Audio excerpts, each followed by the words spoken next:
Salut à tous, on se retrouve aujourd'hui pour parler du FC Barcelone ce jeudi 13 novembre et on commence tout d'abord avec l'équipe féminine. Pourquoi? Parce que hier soir, elle joue un match de Ligue des Champions féminine. Donc le Barça recevait l'équipe de Leuven et ça a été une formalité pour les joueuses du FC Barcelone. Victoire 3-0, elles ont tiré plus de 45 fois quand même le Barça. Donc elles auraient pu marquer beaucoup plus de buts. Il y a eu beaucoup d'arrêts de la gardienne bien sûr de Leuven, il y a aussi des tirs hors cadre, mais en tout voilà, ça fait 3-0, comme je dis, le score peut être beaucoup plus lourd.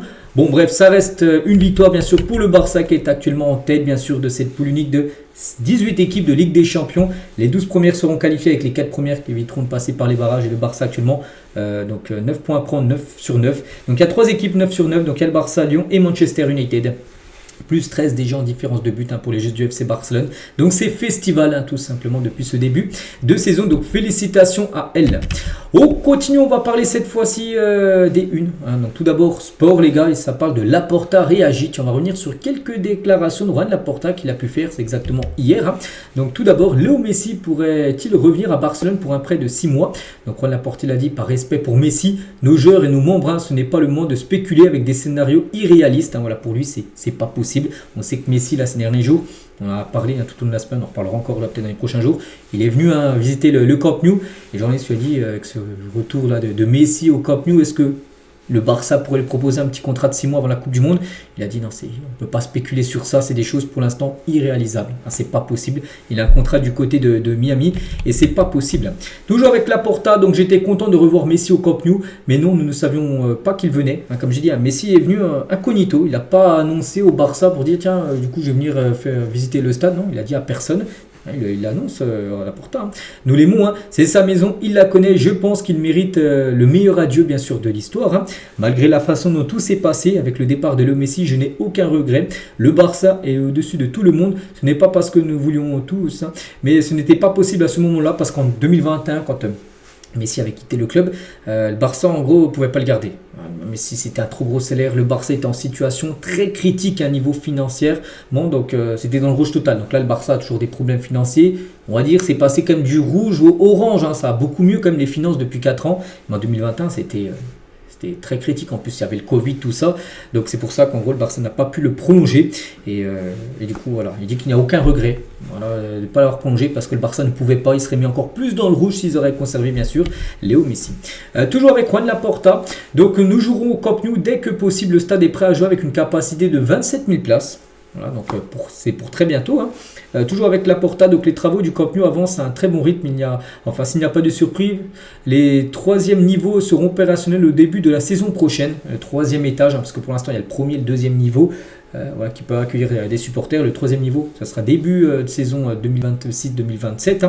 Tout comme les loges VIP qui sont d'une grande importance dans le refinancement du stade, bien sûr, parce que les loges VIP, bien sûr, tu les vends très cher et ça va rapporter beaucoup de millions d'euros. Toutes les loges, bien sûr, qui vont être vendues pour une période de 10 ans.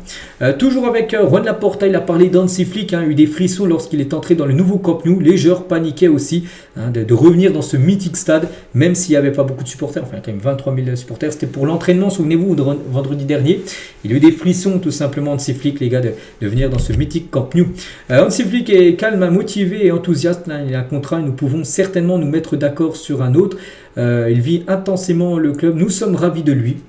Il dit, nous mettrons peut-être un nouveau contrat, pourrait peut-être prolonger d'une saison supplémentaire Hansi Flick. On parlera peut-être plutôt après, on va dire 2026.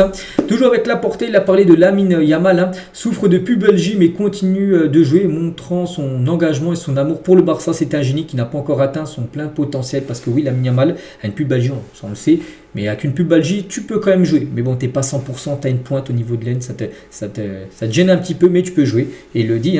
Et Lamine Yamal profite de la vie. À 18 ans, il fait preuve d'une maturité remarquable pour son âge. Je ne m'inquiète pas de son mode de vie. Il a besoin de protection, de soutien de notre part et de celles et ceux qui l'entourent. C'est un vrai professionnel qui s'entraîne plus dur que quiconque. Voilà ce qu'il a pu dire sur Lamine Yamal. Et nous avons prévenu au moment où le médecin a examiné Lamine Yamal pour l'équipe nationale. Je ne veux pas entrer dans des controverses. Nous essayons de soigner nos joueurs avec notre propre timing par rapport l'absence de Lamine Yamal avec la sélection espagnole où il est forfait, hein, et Lamine Yamal est le meilleur joueur du monde à son poste. Voilà, quelques déclarations bien sûr de Laporta sur Lamine Yamal.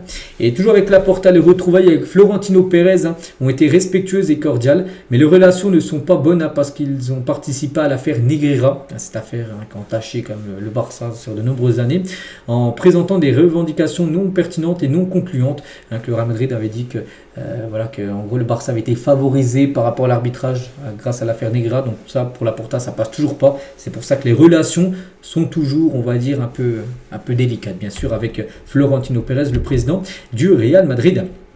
Voilà, comment s'est passé votre divorce avec Pérez, hein. Nous ne pouvons pas parler de divorce parce que nous n'avons jamais été mariés. Nous sommes d'éternels rivaux dans le respect l'un pour l'autre. Voilà ce qu'il a pu dire, hein. Et tant que je serai président, Barcelone reste la propriété de ses membres, hein, bien sûr, des sociaux du club, hein. Et actuellement, je ne pense pas aux élections parce que les élections vont bientôt arriver pour savoir qui sera le nouveau président. Ça peut être lui qui peut être reconduit ou un autre, hein. La saison vient à peine de commencer. Nous sommes au cœur de la bataille. Nous les appellerons au moment le plus approprié pour l'équipe. En gros, ces élections pour savoir qui sera le nouveau président du Barça. Donc voilà quelques déclarations, hein. Comme je dis, il a fait la une Journal Sport, donc c'était ces déclarations-là qu'il avait fait dans ce journal. Donc on continue cette fois-ci avec l'équipe, bien sûr, je vous montre tous les jours, hein, le programme, bien évidemment, même si on a trêve internationale. Donc aujourd'hui, pas de match, hein, bien sûr, on est le 13. Mais prochain match, J-9, avant le prochain match, réception de Bilbao, ça sera le 22, ça sera un samedi 22. Prochain, bien sûr, à domicile. À noter, les gars, l'horaire d'un match a été annoncé. Donc là, c'est les matchs du mois de novembre, avec bien sûr Bilbao, Chelsea, Alaves. Puis après, on bascule sur le mois de décembre, bien sûr. Et officiel, le Barça accueillera Osasuna pour la 16e journée de Liga. Donc, ça sera le 13 décembre prochain à 18h30. Donc, ça sera un samedi. Voilà, le samedi 13 décembre. Voilà, parce que là, ils sont en train d'organiser date horaire concernant la 16e journée. Donc, le Barça jouera contre Osasuna. Ça sera 18h30 un samedi. Concernant le prochain Classico, donc pour l'instant, on ne sait pas quand ça sera exactement. Hein, ça sera peut-être le Classico en Liga pour le match retour. Ou peut-être, bien sûr, peut-être la Super Coupe, bien sûr, d'Espagne sur la finale. Parce que si les deux équipes s'affrontent, ça sera seulement en finale en Super Coupe d'Espagne ce jour en janvier, ou peut-être en Coupe du Roi, hein, ça a été le cas la saison dernière, la finale avait été Barça-Real, hein. Donc en tout cas le prochain Classico, le Barça devrait porter ce maillot-là.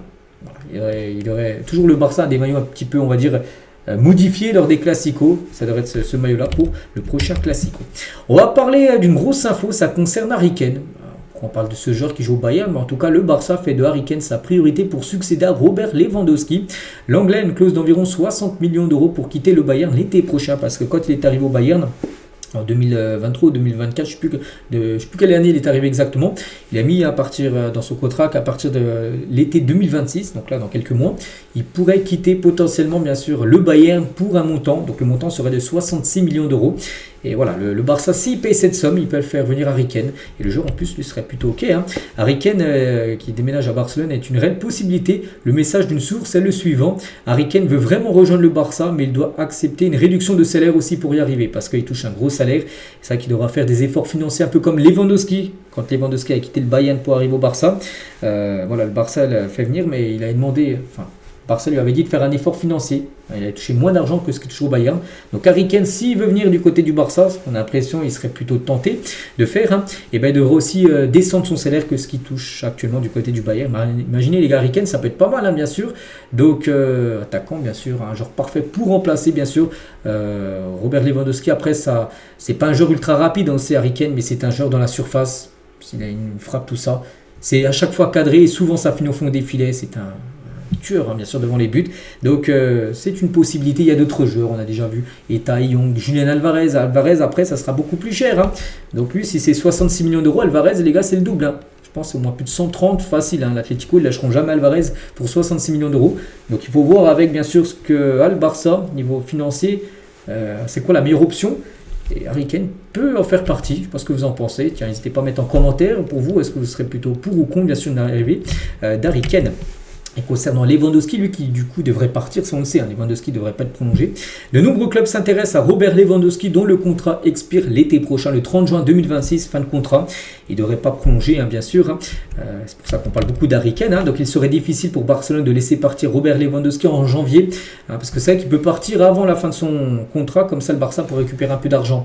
Mais voilà, si le problème c'est s'il part, il faudrait trouver un remplaçant. C'est-à-dire que le Barça, par exemple, vend Lewandowski, on va dire, entre 5 à 10 millions d'euros, parce qu'il ne vaudra pas plus cher. Hein. Un joueur qui en fin de contrat 6 mois après, il ne va pas partir pour 50 millions d'euros, bien sûr, et surtout qu'il est âgé. On va dire, tu vends Lewandowski 5 millions d'euros, c'est-à-dire qu'il faudrait trouver un remplaçant, c'est-à-dire qu'il faudrait que tu investisses 5, même plus d'argent sur son remplaçant. Donc non, il n'y a aucun bénéfice. Donc le mieux, c'est bien sûr qu'il finisse son contrat et que l'été prochain, tu essayes de faire venir un joueur peut-être du calibre, tout simplement, d'Harry Kane.